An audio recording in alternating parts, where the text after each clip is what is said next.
So it's Mark again here, this time using my phone as a camera today. Following on from my post and my little walkthrough video, which you can see on screen there, people are asking a little bit more about my setup. So this is a very short video to introduce it.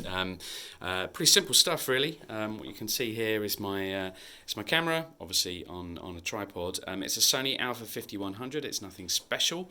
It's not particularly way out there or expensive, but what really makes the camera, or makes the picture I should say, is the rather large lens which you can see on the body, which is a Sigma 16mm 1.4 stop lens. And I can't profess to know huge amounts about photography, but what it does, it gives you brilliant depth of field, so you can get that really nice effect where you get the background sort of slightly blurred out and the subject nice and crisp, because obviously you want me nice and crisp and see my face and so on when I sit here and talk into the camera.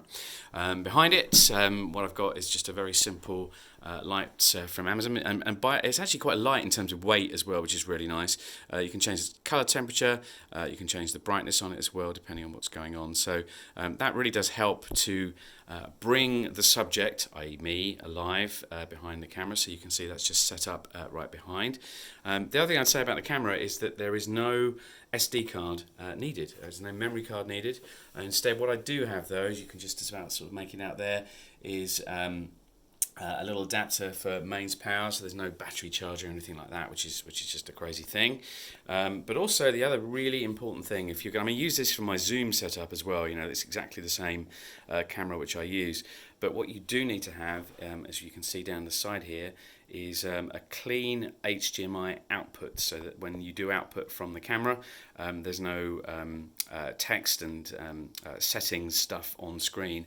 That HDMI output needs to go into something like this, an Elgato Cam Link, which you can see plugs into a USB port on your laptop or your PC or whatever. I actually happen to have a card inside my ridiculously overpowered beast down here, so I don't need to worry about that stick, but that is also handy for if you're going to plug into a laptop. The other thing I've also got here is a Samsung USB mic, which I've had for many years actually, and it does work a treat, I have to say. It's again from memory, probably around about the £80 mark.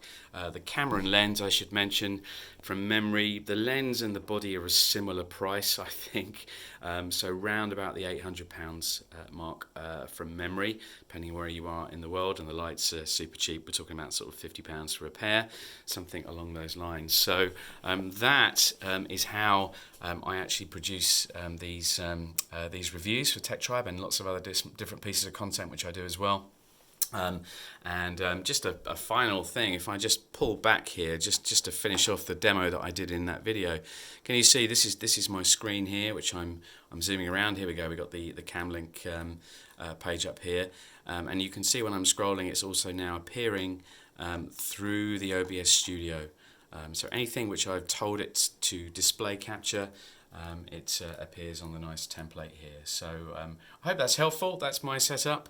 If you've got any other questions, of course, just give me a yell. It'd be great to hear from you. Cheers.